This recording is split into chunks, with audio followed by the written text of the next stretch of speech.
Chronicles Abroad. I'm Francis. And I'm Nubia. So today we have a little spin on things. So typically we talk to a lot of Americans who end up leaving America to go abroad. This time we're speaking to a UK native who got the travel bug from her mom and migrated to Australia. So we are talking with Miss Brighde. Brighde basically left in her early 20s, and here we are almost 20 years later, and she has done a multitude of jobs, I would say, or been in different fields, which is amazing because these are the opportunities that were presented to her along her travels. So we're going to meet with Brighde today, who is the owner of Vegan, what is it? Vegan Travel. World Travel, which is a vegan tour company, That's pretty cool, which is a Brighde. really cool niche. So Brighde, welcome. Thank you so much for having me here today. No problem. So let's start from the beginning. You were in your early 20s. I believe you said you left when you was about 23. Actually, I left when I was 18. I was given the opportunity to actually do my tertiary studies in Australia because my mum is Australian and I had dual citizenship, and the whole family, we were looking to do something new and exciting. So we emigrated to Australia, and I went to university in Australia, and then straight after university I pretty much started living in different places. Okay, that's actually pretty cool that you can live in Australia and the UK, dual citizenship. That's a whole different subject. I think a lot of times people try to figure out how to get dual citizenship, but you said your mom is Australian, so that makes sense. And so you went to university in Australia. And the funny thing about it is, throughout our travels in Asia, a lot of times there's a lot of Australians from university because, Asia is so close. So a lot of times Australian children leave university and go travel. So that's not uncommon. But the uncommon part is you haven't been back in 20 years. You just No, left. no, I haven't. And maybe people will think that I don't think Australia is a nice place at all. No, that's not true. Australia is a beautiful place and my family's there, and I go back on a fairly regular basis to visit. But I have to say that I do like the sort of nomadic lifestyle and living in lots of different places. And as lovely as Australia is, it does feel quite isolated. It takes a long time to get anywhere from wherever you are in Australia, actually. So that's one of the reasons why I've chosen to live outside of Australia. So, what is it about the nomadic feel that kind of nourishes your soul? Like, what do you get out of that? Yeah, well, I just really enjoy being able to get to know other cultures and get to meet new friends. I mean, my mind has just been very much broadened throughout my experience of living overseas, and it's just so much fun. It's really nice to just not be in the same place, for many, many years at a time. It just keeps things nice and fresh, and it just makes life a little bit more exciting for me. Yeah, it is exciting. I'm, 3 years in now, and I'm starting to feel like sometimes it's a little exhausting, actually, the moving around. I prefer the slow travel, but even during the slow travel, I'm like, I need to go see this and I need to go do that. So let's talk about the multitude of things that you have done throughout your 20 years of travel. So when you left university, where did you end up going? Okay, so I'll just count the bigger things, I guess. Well, the first exciting thing that I did was I got a position in a French school as an English conversation teacher. I was lucky enough to be accepted by the French embassy in Australia. They offer, and actually many, many nationalities can do this too. You can apply to become an English conversation teacher, and if you are successful, they place you in a school somewhere around France or in its territories, and then you spend like 10, 12 months working in whether it's a primary school or a high school.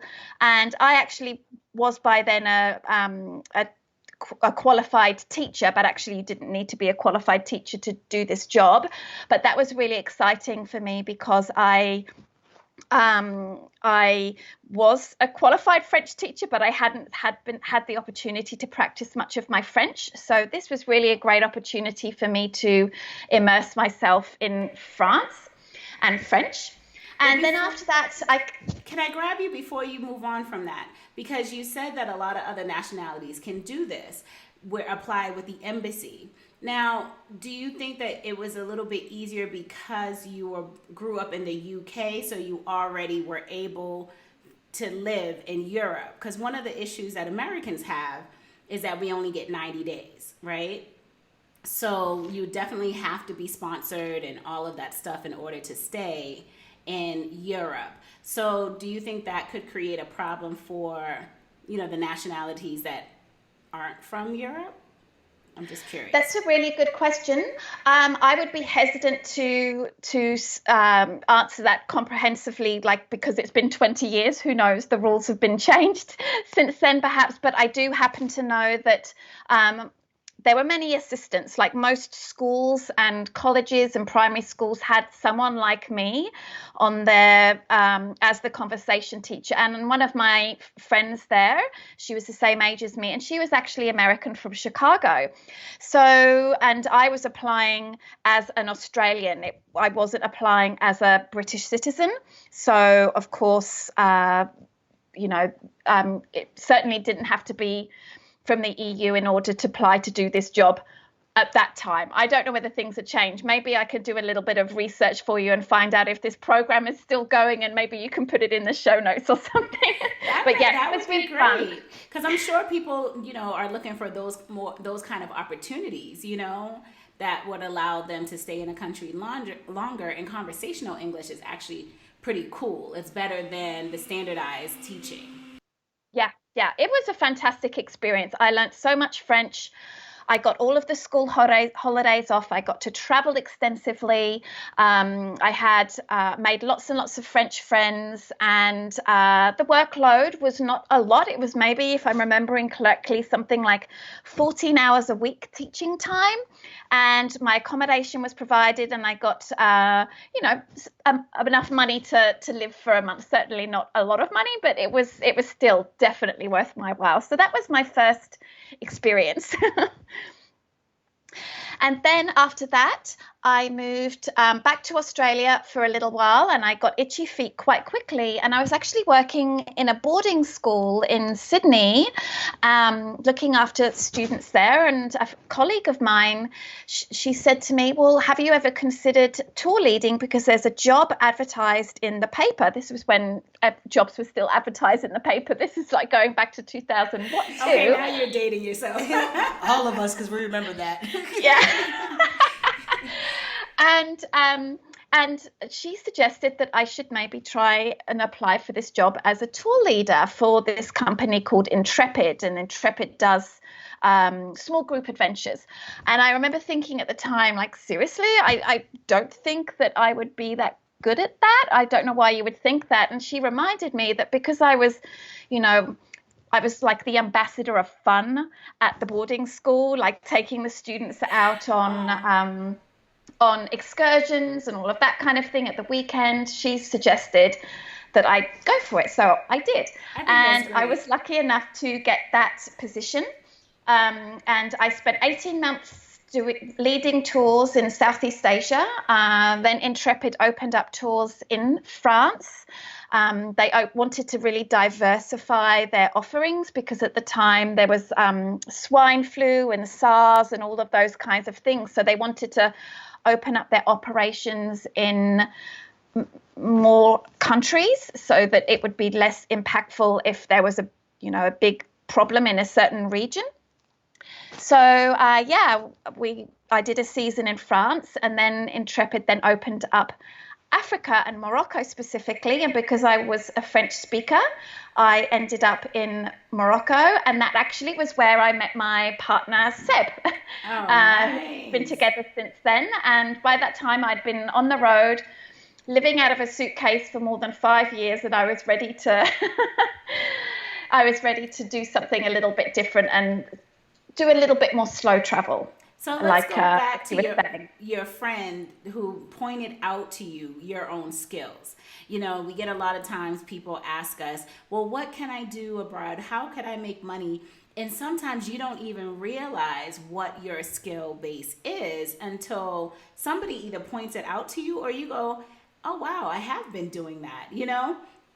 So I, to yes. never have experience doing tours, you know, personally, I've had a couple of friends go, "Why don't you do tours?" And I'm just like, I do this all the time with my friends for free. This one, she's visiting Mexico right now, and I'm taking her, all, you know, as many places as we can while she's visiting. You know, that is a tour guide. That's teaching people, you know, and going places and stuff. So, yeah, that's amazing. But you're also open to it. I think a lot of people sometimes they have a kind of a narrow, without judgment, but like a narrow view of what they can do, what they can't do. But once you open yourself to that, then that's when opportunities present themselves. And once you go with the flow and you start taking action, it's just from one thing to the next, to the next, and next thing you know, you've accumulated all these experiences. Yeah. And also, it ties into what you're doing now with World Vegan Travel. Yeah. Yes. So before we get into that, let's talk about a little bit of like, you know, when did you become a vegan and how did that transformation change your life? Because you said it was a significant change for you. Absolutely. So I became vegan 10 years ago, and that was just about the time that I got into international education. So 10 years ago. And I became vegan through listening to a podcast, just stumbled across a podcast. I was vegetarian at the time, and I stumbled across a podcast that called Food for Thought by Colleen Patrick Goodrow. And she introduced these ideas to me. And to say they were profound is a bit of an understatement. Like, the ideas just blew my mind. Like, I had absolutely no idea about the dairy industry. I had no idea about the egg industry. And just this idea that, you know, if you can live a life without harming others, then why wouldn't you? These kinds of ideas. And you know, I think it's safe to say that I really enjoyed the transition, and I just took to the cooking like a duck to water, so to speak. It was, you know, I found the food delicious, tasty. I was lucky enough that I had the facilities around me that could learn to cook and all of these kinds of things. And you know, it became a huge passion in my life, like the biggest passion. You know, I was the one that was bringing vegan cakes and cookies into school every single day, and trying to, you know, change hearts and minds through vegan food, that kind of thing. And, you know, as time went on, I started doing more and more activism and trying to help people make the connection with you know, the animals that we eat and food as well.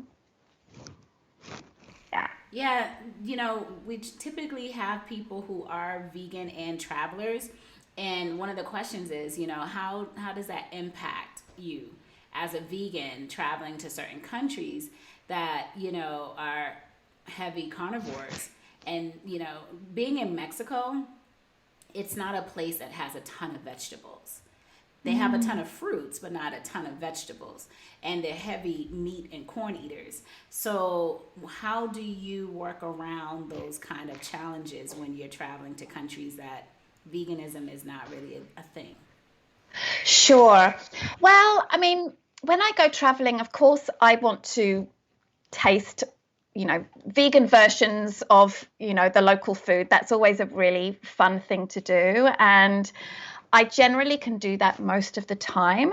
There are some instances where, you know, it won't be that great. And, you know, honestly, in the 10 years that I've been vegan and the travels that I've done, I've never actually gone hungry. There's never been a situation where I've been like, oh my goodness, I've missed like 2 meals because there's literally nothing around. You know, it's an inconvenience. It can be an inconvenience at times, but then at certain times it can also be like a challenge, and I want to find something, and what can I find? And, you know, it's like this huge excitement when you find this vegan restaurant or a restaurant with vegan options that you had no idea was going to be there. So, I think most of the time travelers, and certainly, travelers generally speaking, are in a fairly privileged position because they have, a bit of money to spend. That's probably why they're traveling in the first place. There's usually something that they can buy, and there's some great tools around. For example, Happy Cow is a database with all of the vegetarian, vegan, veg-friendly restaurants around the world. Here in France, where I am right now, there's another website called Veg Resto. There are quite a lot of resources now, and I don't know whether the two of you have noticed, but it's certainly becoming more and more popular. So today, for example, I went and had lunch. Seb and we had a burger at a little burger place that had the Beyond Burger, and that was, a lot of fun. So generally speaking, it's not bad. The worst thing that will happen is, there'll be a couple of dull meals. So is your partner also vegan? He is. I was very fortunate that he became vegan about 6 months after I did. And it's obviously, I'm so grateful that we're both on this journey together. Let's talk about that. Makes it a little easier, I guess. I was going to say, dating is a huge subject amongst nomads. And one of the things when we ask how is dating life, a lot of times we get non-existent, right? Tell us, how did you meet your partner and how did you guys decide to travel together? Like, what was he doing in Morocco at the time that you were in Morocco? And did you guys, have this long term dating thing before you? I mean, how did that contract work? That was put in place, Well, that's actually quite a cute story because as I mentioned, I had been tour leading for quite a long time by the time I got to Morocco, and Seb was my trainee. So he is very widely traveled. Like, he has done some amazing travel experiences, including like traveling from Singapore to Turkey overland over a period of 18 months. He's done some pretty amazing things. However, he was my trainee for tour leading. So we spent 3 weeks together. He was my trainee on my trip. And he likes to make this joke that he had to date me so that he would get a good review. But that is cute. That's funny. That is so cute. But well, maybe that was true. I don't know. But anyway, we're still here like a long time later, like 14 years later. But it was tough for the first few months because there were only 3 of us tour leading in the whole of Morocco. So me, Seb, and another tour leader, Christopher, who we're still friends with actually. And he and we were never in the same place at the same time. And we would generally work full weeks on and 1 week off.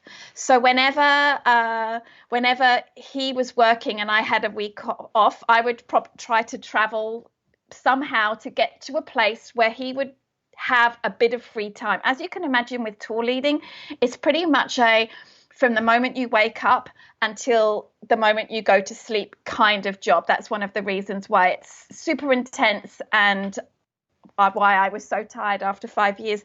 But there were, a couple of days in the itinerary where the person tour leading might have a free day and that the clients could go off and do their own thing. So, I would go and try and catch up with him at that point and vice versa when it was me. So after about 5 or 6 months of doing that, we had a holiday together. We hiked across Switzerland, which was very nice. And by this time it was like, yeah, it's getting pretty serious. And we decided that we wanted to move to Vietnam together. And that's where we spent the next 3.5 years a few months after that holiday in Switzerland. Wow. It was the holiday that made or broke it because, they always say if you really want to know if you are compatible with somebody, travel with them. So, if that hike didn't go so well, Seb wouldn't be around. So luckily y'all had a really good time, which afforded you guys to move to Vietnam. That's awesome. That's such a classic love story for a lot of us travelers. When there's a will, there's a how, right? If both of you really want to make it happen, which is what you guys did, y'all made it happen, Yeah. Some people might be turned off by the whole quote unquote extra work that goes into establishing something like that. But you guys were committed, so.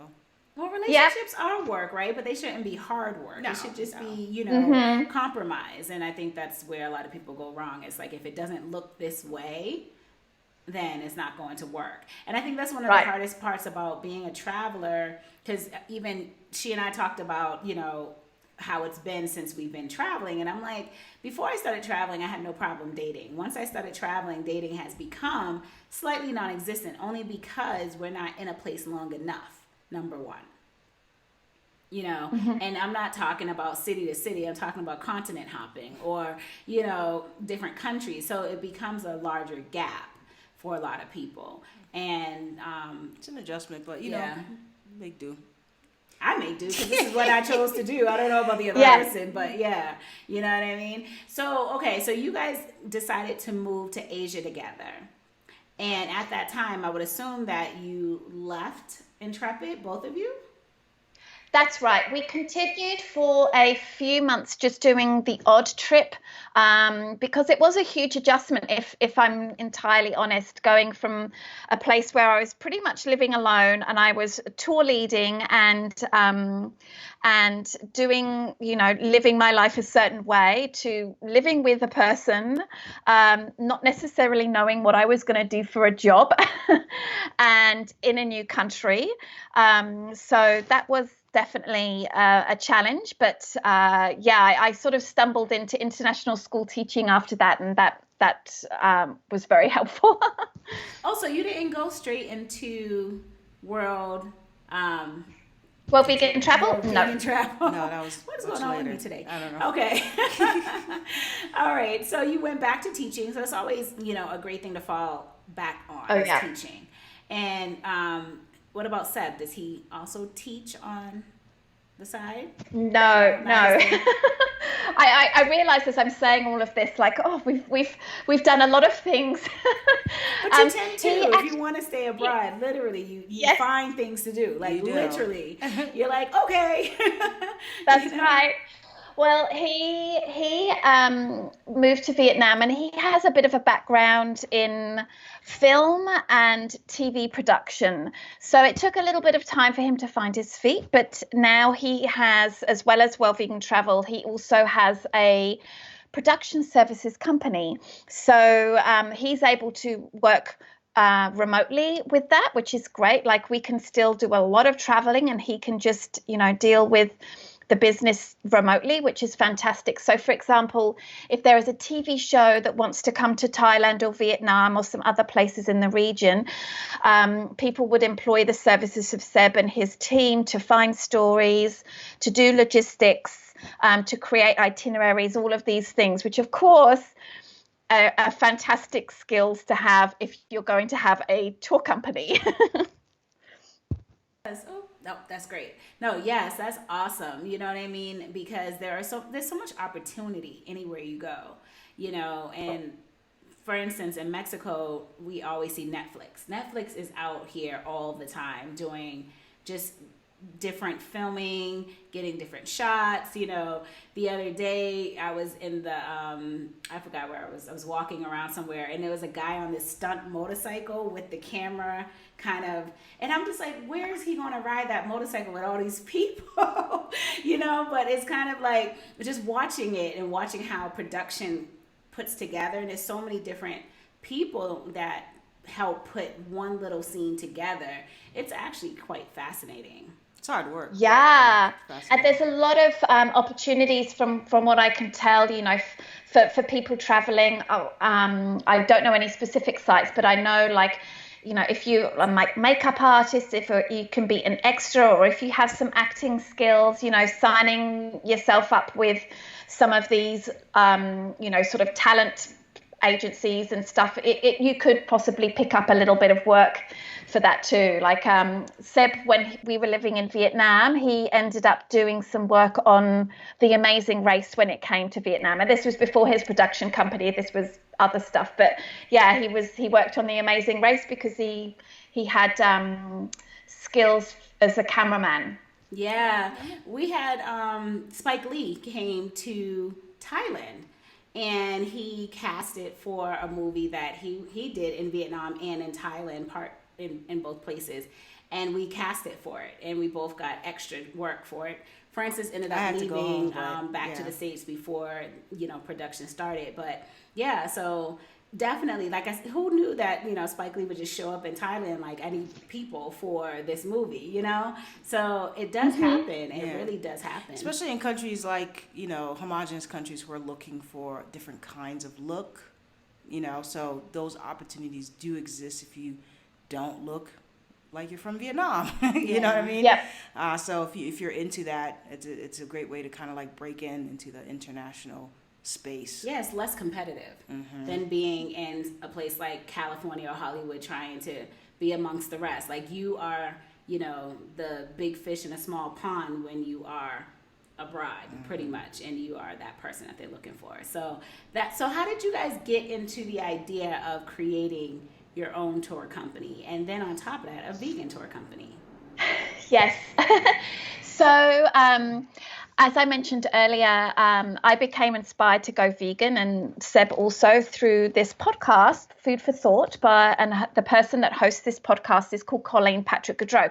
She is quite famous in the very famous in the vegan community, actually. She's a podcaster, and she is a writer, and she's very much admired and respected for her thoughts and ways that you can be vegan in a non-vegan world, let's say that. Anyway, I became like a super fan of this person, because her work had just been so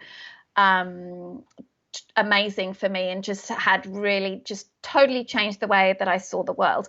And I ended up connecting with her, and long story short, we became really good friends. So her and her husband and Seb and I, we did a lot of traveling together. We just became really good friends, and we did some incredible trips, including we went to Rwanda, Botswana together. We hiked the West Highland Way, south of France. I mean, we've just been so lucky to find another couple that we can travel with, let's say.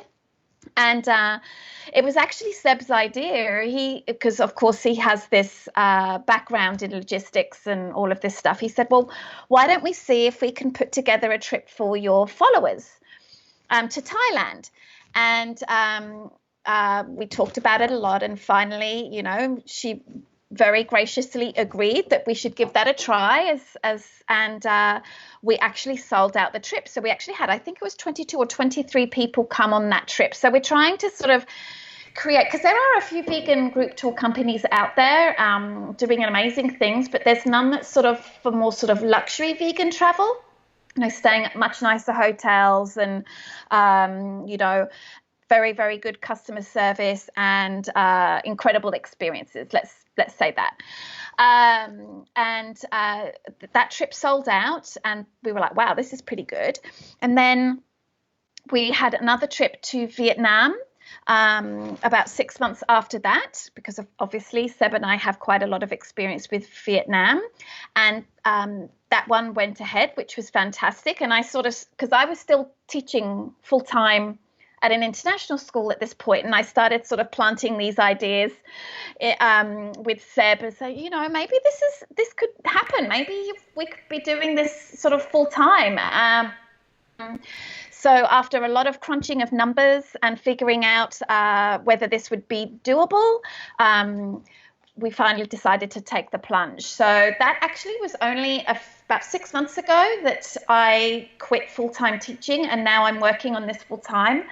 And obviously we're trying to, improve brand awareness and do marketing and all of these kinds of things. And that's a huge challenge for someone from a teaching background. That's awesome, Brighde.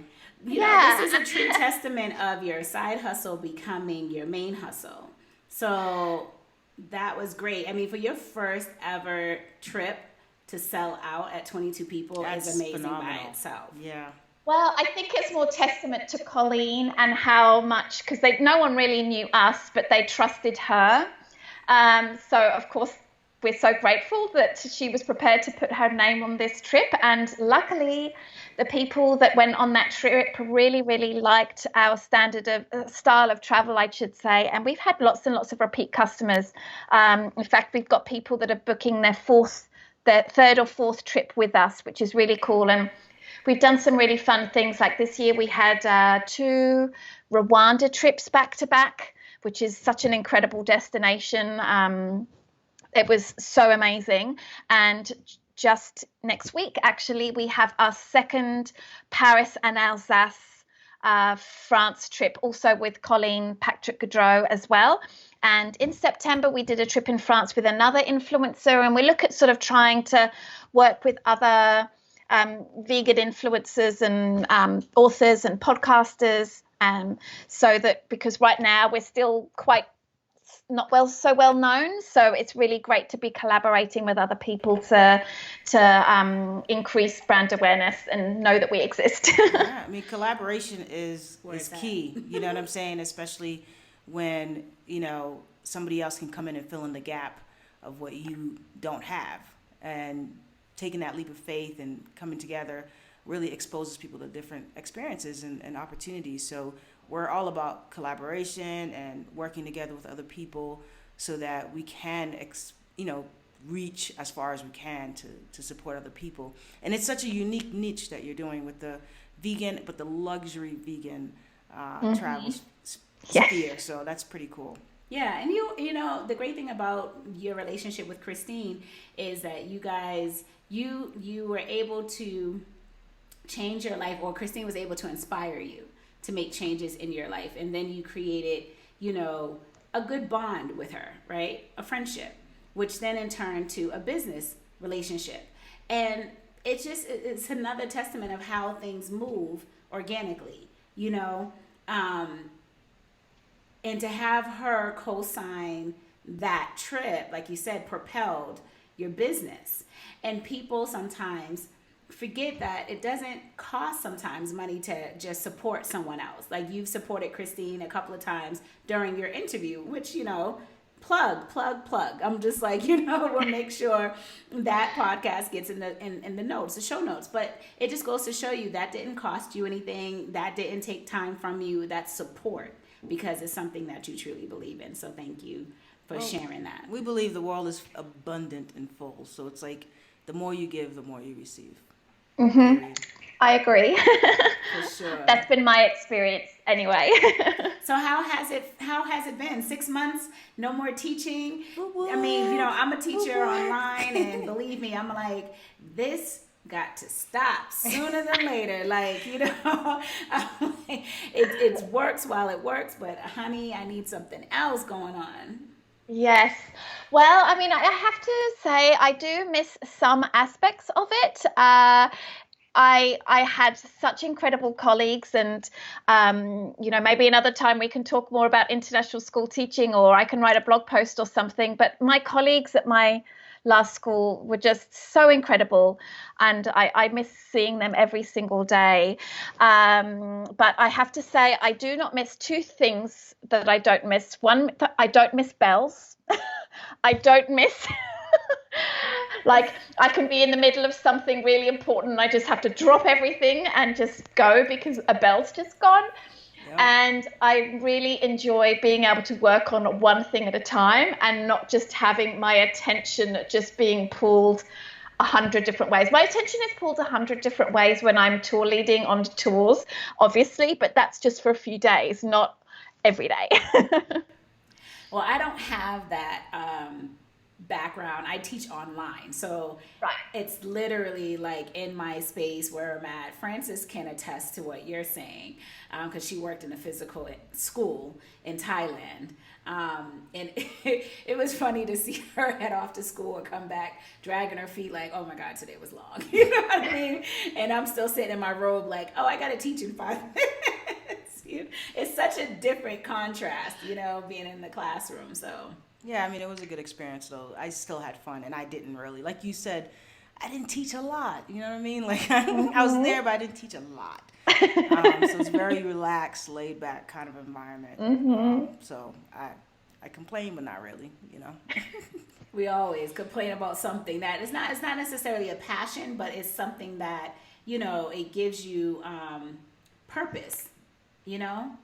So teaching was never my passion. It wasn't something that I fell into. I just fell into education because it was an easier way to stay abroad. I mean, that's just my honest truth, Like I said, it's a great way for people. A lot of people always ask, like, do I have to teach if I move abroad? And I'm like, no, you don't have to. But it's one of the quickest and easiest ways to stay abroad and to make money abroad, Yeah. So, Brighde, let me ask you, what's exciting for you about the next step for World Vegan Travel? Okay, well, we get super excited about the destinations that we go to. So, what do we have coming up next year? We've got some really fun France trips coming up. In fact, we've just been putting some finishing touches, let's say, on a trip to the Dordogne, which is in the southwest of France. I don't know whether you're familiar with it, but it's honestly not a very vegan friendly part of the world. Like when we come here on holiday, it's like a cheeseless pizza and French fries. That's pretty much it. If you're eating out. Well, Indian, sometimes there'll be an Indian restaurant around. But this may be our biggest challenge, is creating an 8-day luxury, delicious vegan holiday for our travelers. I think we've got about 20 people altogether coming. So that's going to be a challenge. And I actually really like those challenges because the hotels are generally really receptive to learning new things. Like this idea, I think we have this idea that, French chefs, they're so close-minded. They only want to do French food and that's it.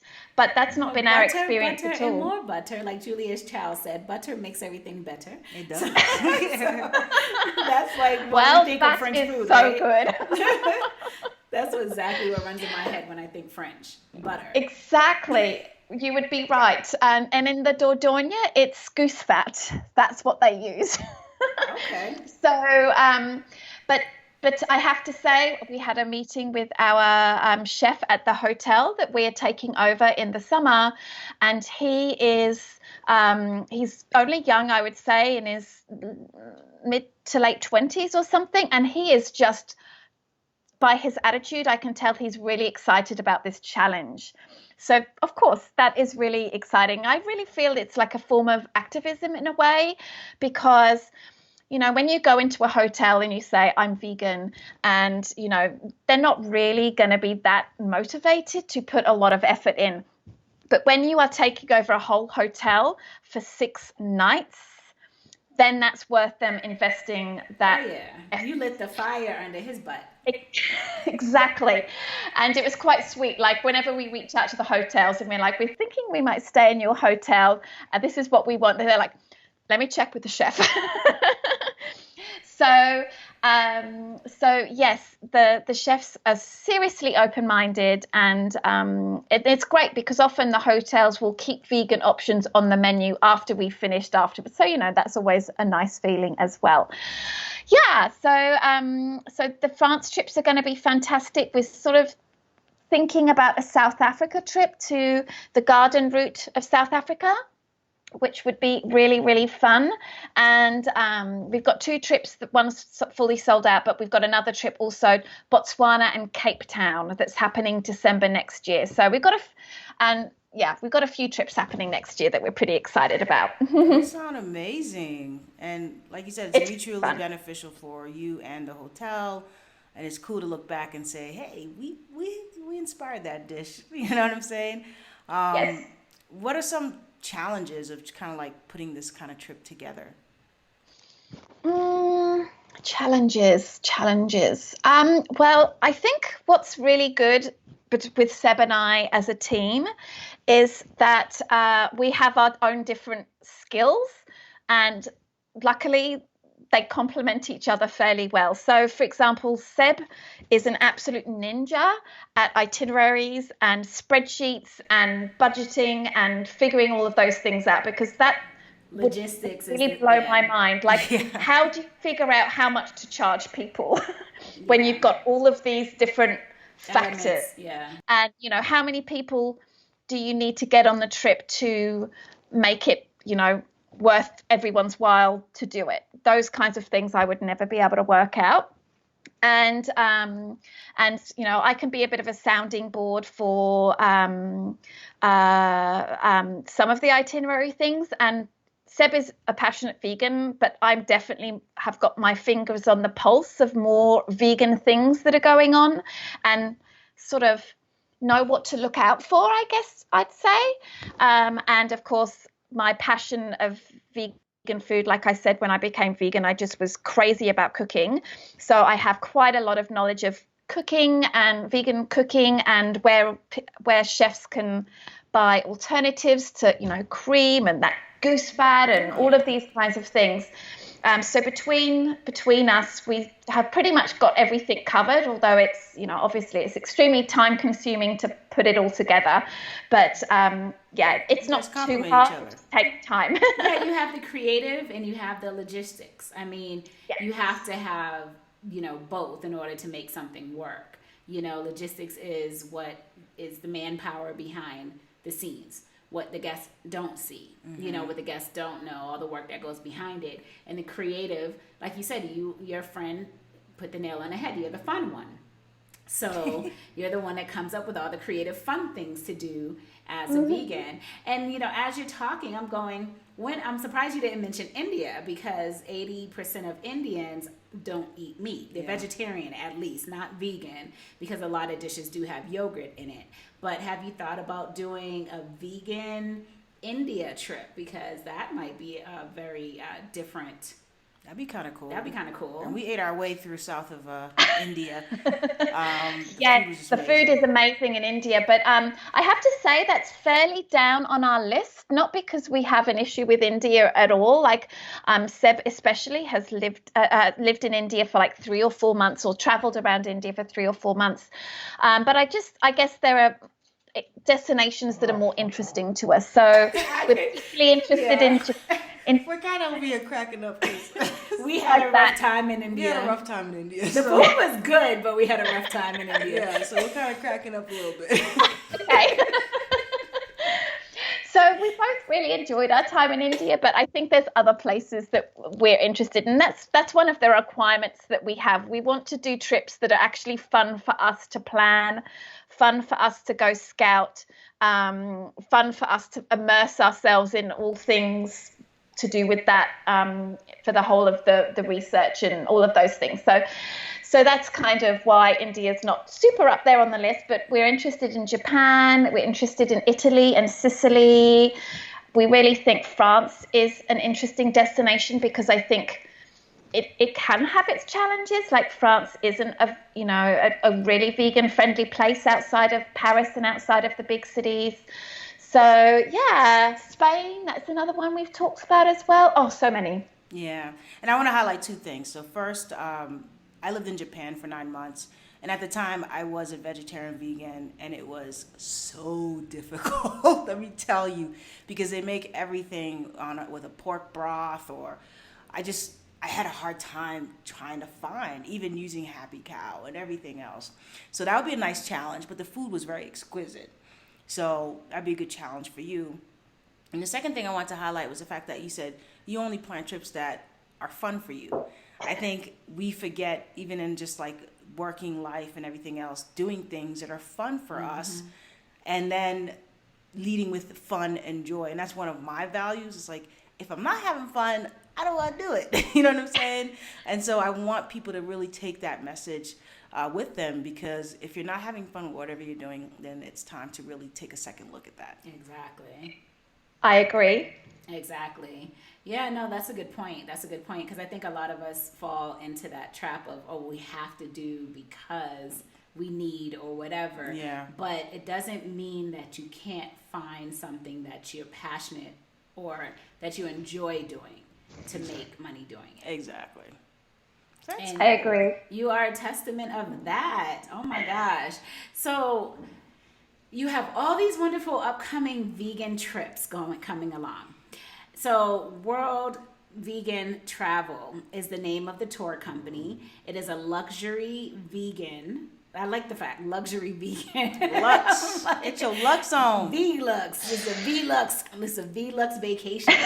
So, what is next? I mean, you have these upcoming trips, but is the tour company, it as an entrepreneur? Because I know as an entrepreneur, my mind runs at 50 miles a minute. So you have the production company for Seb, you have your, both of you have the tour company, you have the vegan podcast, you have your, so many different hands in so many different things.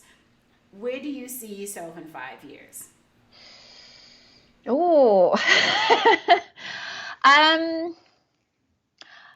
okay, this is what I would like. I would like us to be running between 8 and 10 trips a year. That would, I think, really put us on track for feeling very sort of confident that this is sustainable and is going to work out for us. I also would like to see myself based. Obviously, we would be traveling a lot in somewhere in Europe. We actually have 2 kitty cats, and they're sort of getting a little bit older now, so we can't really have a nomadic life so much, but we have sort of toyed with the idea of not van life, but maybe RV living. So maybe when our kitty cats are no longer with us, hopefully that won't be for a very long time, we would maybe be running a business for a couple of years at least out of an RV, or just being a lot more nomadic and not feeling sort of so tied down to places. I think that's where I would like to see in 5 years. But if our cats are still with us, then I want to be with my cats. The adventure continues either way. Right. Well, thank you so much for joining us. We totally appreciate you taking the time out to speak with us. Now, we have a couple of rapid fire questions that we kind of hit our guests with a little bit. And just choose one if you can, and you want to get started? No, you can start with the first one. Okay. So the first question is, coffee, tea, or smoothie? Tea. That took a bit. It's just like, wait a minute. I like them all very much. Airbnb, hostel, or hotel? If the Airbnb is very charming, Airbnb. This one gets everybody. They're like, well, what kind of hotel is it? Where's the Airbnb? Where's the Airbnb? And I'm just so Airbnb was your okay. Breakfast, lunch, or dinner? Dinner.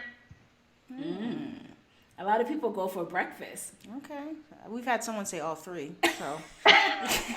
I do like them all. I do. I like to eat. She hit us off with the breakfast for dinner. Ah, yeah. Yes. That was oh my gosh, I haven't done that in a while. All right, and the last one, because you lived in Asia. Oh. Western toilet or squatty potty? Western. Yeah.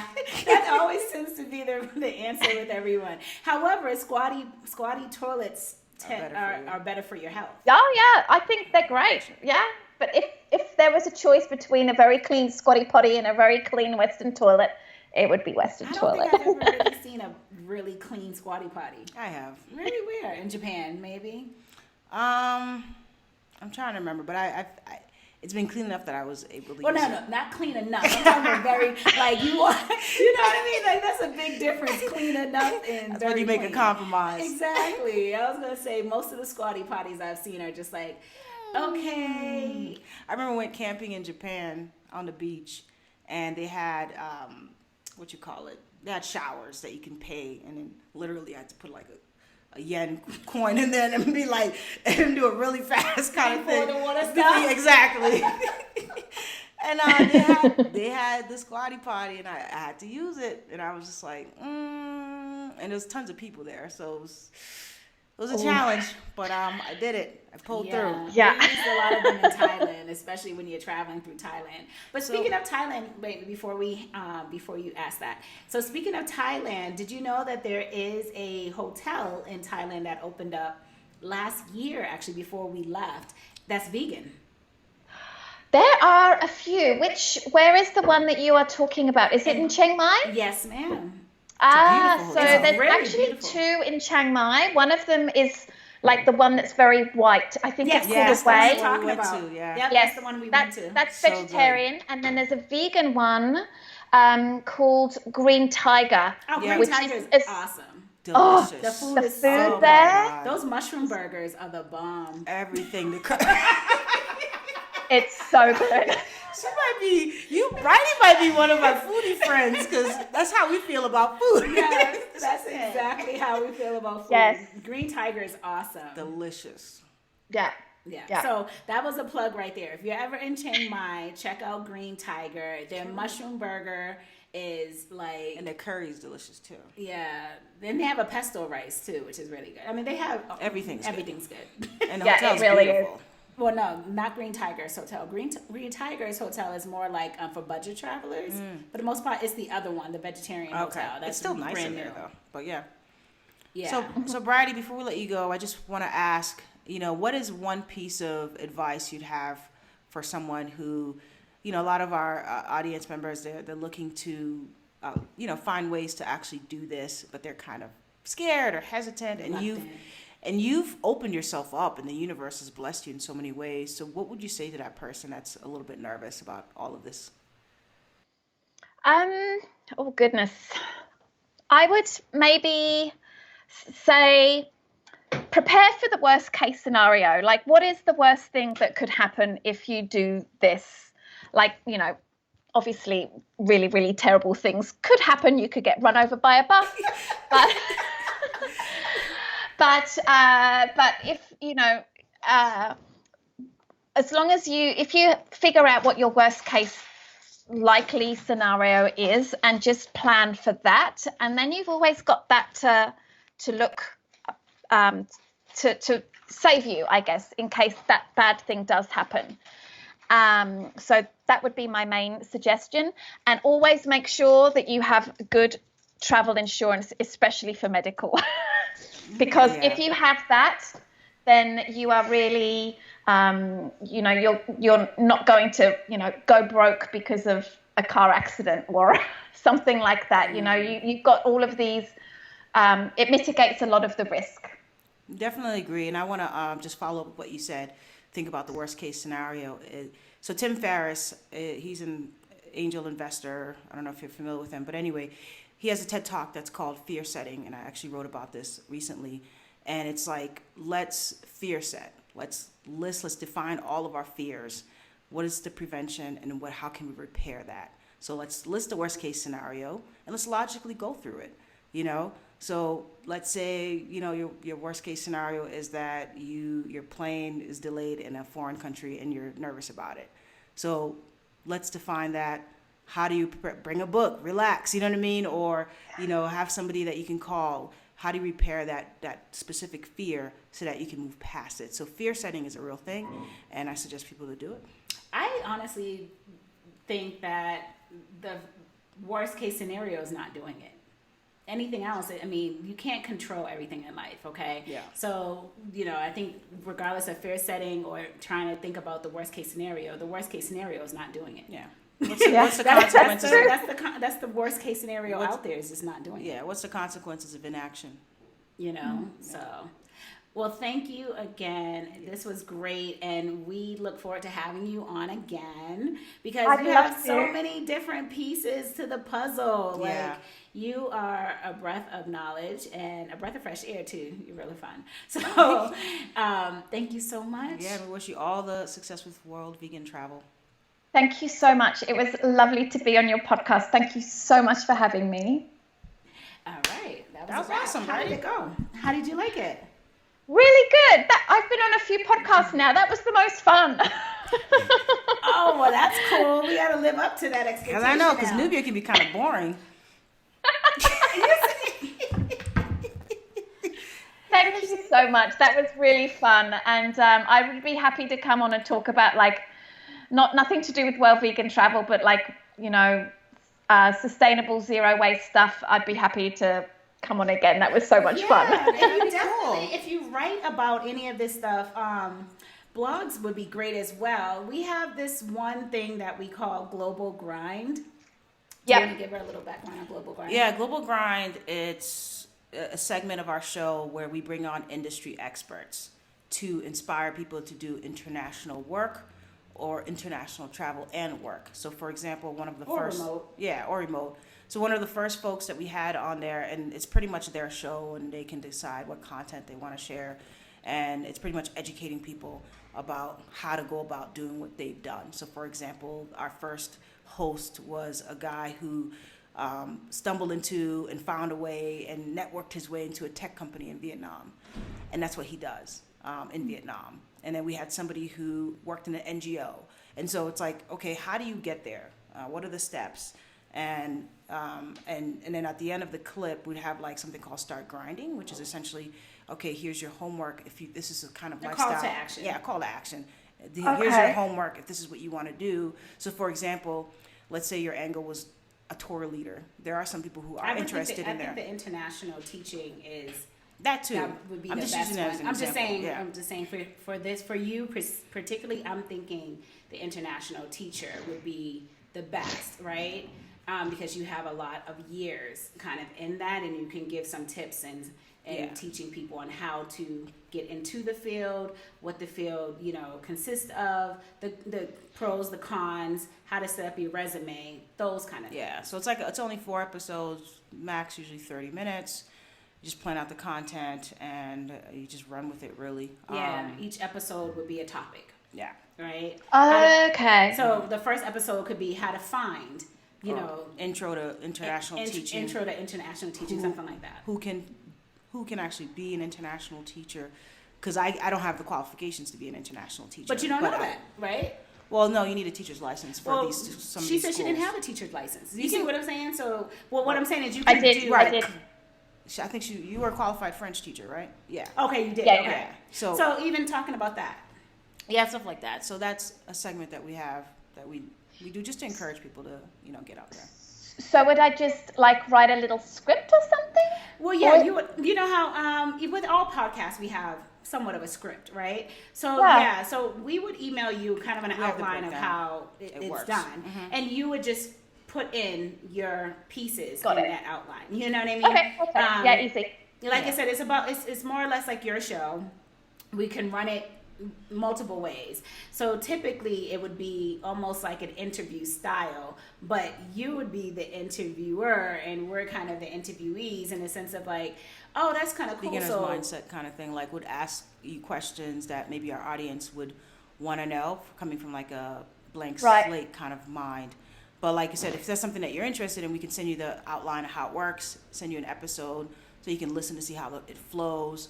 Usually the last ones that we did, we were part of the process, so we recorded with you and all that other stuff. And this time around, because we have a few people already lined up, and so we would do the first initial interview, just kind of like introduce who you are and all the stuff and what the topic, what the layout's going to be, and then the next few ones. So we do batch recording, so you just spend some time just batch record it, and then we take care of the rest, and then. Got it. Well, the good thing about the intro is that we already did the podcast, so we could just kind of refer it back to the podcast episode. Well, if you're interested in Global Grind, we do have an opening, I believe, in July. I know it sounds crazy. So, yeah, which is, it's crazy to even say it. I know. Like, it's amazing. It amazes me every time I say that we are full. Like. But it's a beautiful thing, So we do have a couple of industry leaders already lined up for the next 3 Global Grinds. So if you're interested, we can put you in. And this gives you kind of ahead of the game because you got a lot of time to think about it. Like our first industry leader, we got her a month ago. So she only has like a month or so to get it together. So yeah, we can send you the email and you can go from there. Yeah. Perfect. Sounds good. All righty. Thanks again. Yes. And we would totally love a blog post from you about vegan travel if you want to, and sustainability, whatever. You know what I mean? Yep. Because I think that's just something that we don't have. We don't have that connection to yet. We might have dabbled a little bit into, veganism for like a week or two, or vegetarian. Sure. But yeah, that would So be what, nice. like five tips for vegan travel or something like Yeah, that? that Okay. sounds amazing. Perfect. Perfect. Yeah. that's So I'll be able to do that. I'm a little bit busy for this month, but if you This is on your time. send me the request, sure, I can do it in January. and that works perfect. because we relaunch in January. Yeah. So that works. Perfect. So what we'll Alright. do is we'll email you the submission guidelines, and then you can, whenever you're ready to send us the piece, just We're about to collaborate, okay, Brighde? Love it. We're about to Love it. collaborate. All right. Well, thank you so much. We're going to let you go because we have to get ready for our next interview in 15 Okay. minutes. All the All right. best. Thank you, Thank you Brighde. so much. Enjoy Bye. your day. Bye.